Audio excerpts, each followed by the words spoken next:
This is from The Power of Now by Eckhart Tolle, which I'm sure a lot of you have probably heard of. If you have not read it yet, but you've heard of it, this is your this is your sign. You need to read this book. It is eye-opening to say the least. Okay, so this is the most important line in the whole book for me because it was the moment my perspective shifted and I got a taste of what he's talking about in this book, which is consciousness and like pure consciousness, pure living in the moment. I felt that for about 5 minutes. And Jim Carrey has talked about this. He had the same moment. He says, had that moment, and ever since then, I've been trying to get back to it. And it's the same way. It's true because you get a glimpse of what it's like to be fully content and fully satisfied in the present moment.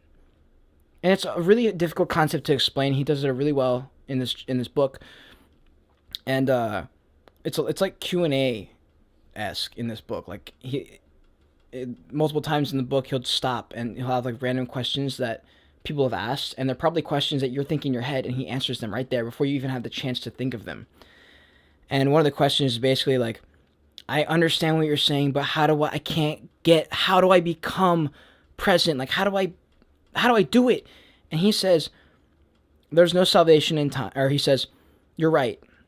You can never reach that point because you're at that point right now. There's no salvation in time.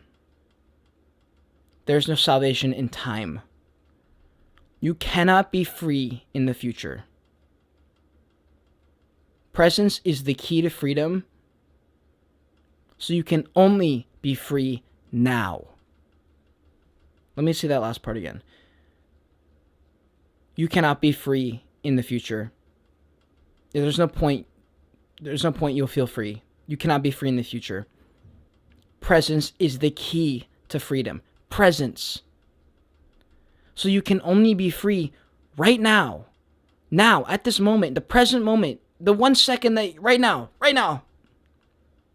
And then the next moment, and the next moment, and the next moment.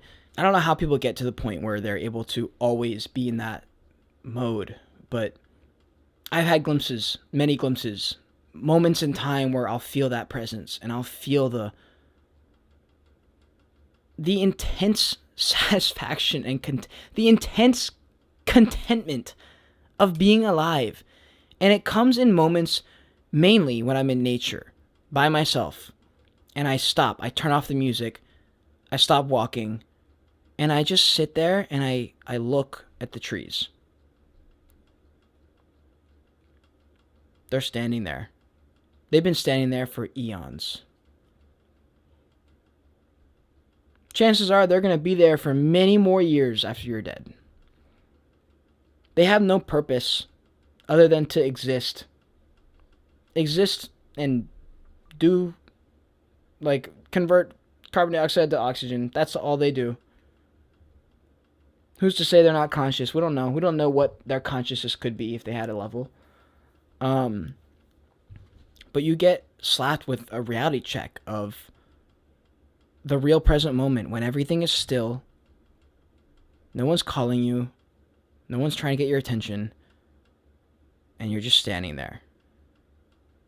And you're seeing the wind blow through the trees. And you're seeing birds fly around. You see a frog jump off a leaf. You hear a bee buzz by you.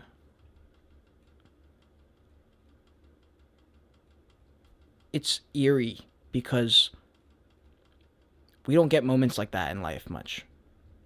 We don't.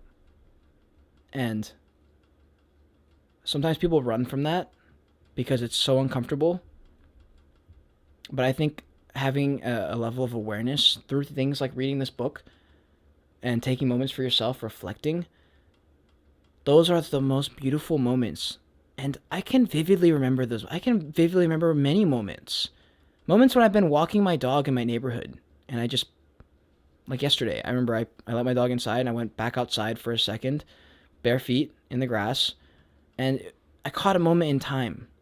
I caught a moment where no cars were driving, no one was outside, no dogs were barking. It's just the trees, just the slightest wind, But everything was so perfect and everything was so still. It was a beautiful moment.